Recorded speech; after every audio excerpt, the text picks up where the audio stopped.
Hola guys, welcome back to my channel. My name is Roxanne. If it's your first time here, then welcome. Today I want to talk to you guys about the Professional Book Nerds Reading Challenge. This is a podcast that is run by Overdrive, some librarians that work at Overdrive, and I've listened to them for a while and I really enjoy it. And so they're doing a reading challenge. I didn't want to do a long reading challenge this year or anything too involved. I failed at the Book Riot Read Harder challenge last year, so I haven't even really done a video to talk about it. But this one only has 12 prompts and I think I can really get through them.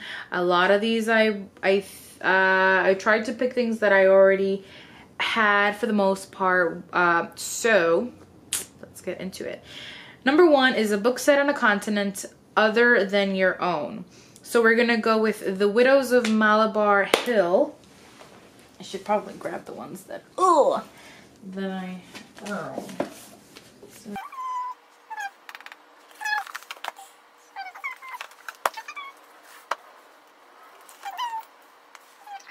The Widows of Malabar Hill. This is a mystery series set in India. I'm very excited about it because I don't find a lot of diverse mysteries that I'm very excited about, that sort of have hype and are portrayed, are hyped in bookstores and things like that. And this one was in my bookstore. It was in a lot of the displays, so I'm very excited about it. Number two is a book written by 2 or more authors. I got, oh, it still has a sticker on it.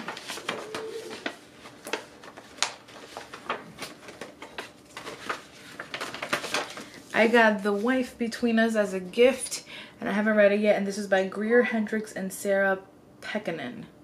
I think this is a psychological thriller. I'm not really sure what it's about. Oh, look who joined me.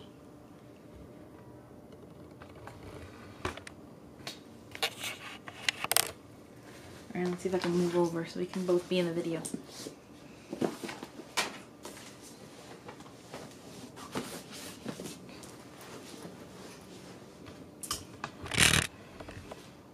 Yay! Okay, number 3, a book with a cover you hate. I have been wanting to get this book for a really long time, and I saw it at a used bookstore and I just got it, but I'm not a huge fan of the cover, and that is Wives and Daughters by Elizabeth Gaskell. I mean, it's okay, but it's the only book that has a cover that I would say is close to hating in my shelves. For the most part, I like most of those covers. Number 4, listen to an audiobook. I am on the wait list and will come off it for the audiobook for The Song of Achilles by Madeline Miller. This book has all the hype in the world on Twitter or on BookTube. Had it for a while. Circe came out and it's been on a lot of people's favorites of last year. We're sold out of it in my bookstore right now, or of Circe, so I'm excited to get to this one. I got it actually as a gift from Lewis, which is great because he usually doesn't get me books without me being present. He got me this one and I'm excited about it. A lot of people have loved it, but I have seen a few people hate it, so I'm curious to see where I lie in the spectrum. Number 5, retelling of a classic book, fairy tale, or play. For that, I'm using one that I just recently bought, and that is Spinning Silver by Naomi Novik. If I'm not mistaken, this is a retelling of some fairy tale or another. I'm horrible with fairy tales. Never really read them as a kid or anything, so kind of guessing on that one, but let me know if I'm wrong. Number 6, classic book you've been meaning to read but haven't yet. The one that I always say that I want to read because Olive from A Book Olive raves so much. It's her favorite book of all time and I really need to get to it, is Rules of Civility by Amor Towles. Really gotta get to this one. It's set in the 1920s in New York. It apparently has a kick-ass female lead. What else could I need? A children's book you've never read. So for that, I'm reading the second in the Nevermore. I'm not sure what the series is called.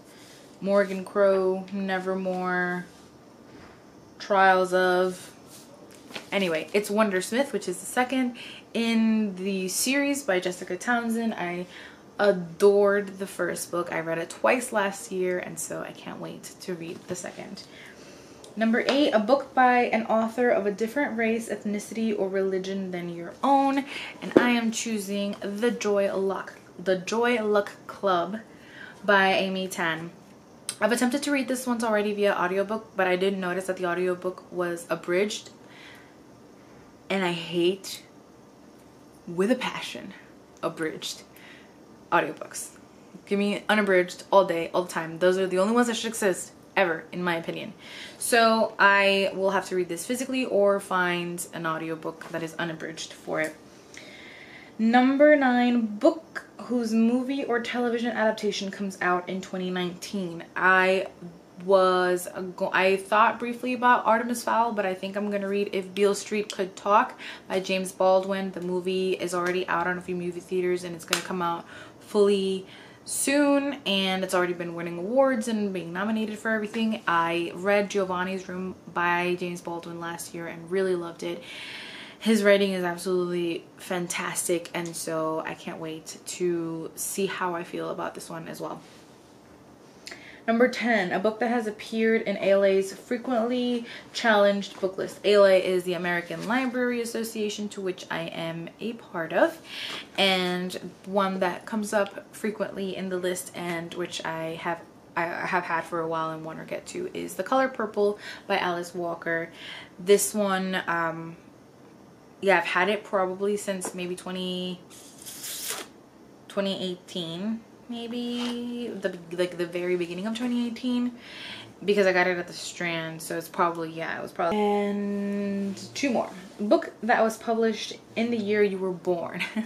So there were not a lot that caught my attention. One was Junie B. Jones and the Smelly Bus, the Big Fat Smelly Bus or something, the Stupid Smelly Bus, which I read when I was a kid and loved, but which I mean I could reread and sort of be nostalgic. But I think also The Secret History by Donna Tartt is on there.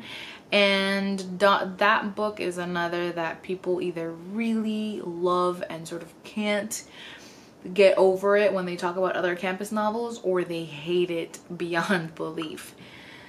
I read The Goldfinch by her, and while I loved her writing, the story was just very meh. I didn't care about the story or the characters. So, but I do love campus novels, and I think it's one of those that I should read, you know, like it's one of those that so many people have read it that I probably should and sort of know what other people are talking about. So I'm probably gonna go for that one. I might still read Junie B. Jones, but I think I'm gonna get that one. I don't own it, so I'll have to purchase that one, but that'll probably be my pick for that. And then number 12, the audiobook of a memoir or autobiography read by the author. And I actually just got the audiobook for this because everybody has been telling me that I can't, if I'm gonna read this, I have to listen to it on audiobook because he is the narrator, and that is Born a Crime by Trevor Noah. I love Trevor Noah. I think he's hilarious, and I am very excited. I just got it. I just downloaded it this morning, so I can't wait to get into this one. I think, but yes, cannot wait, as always.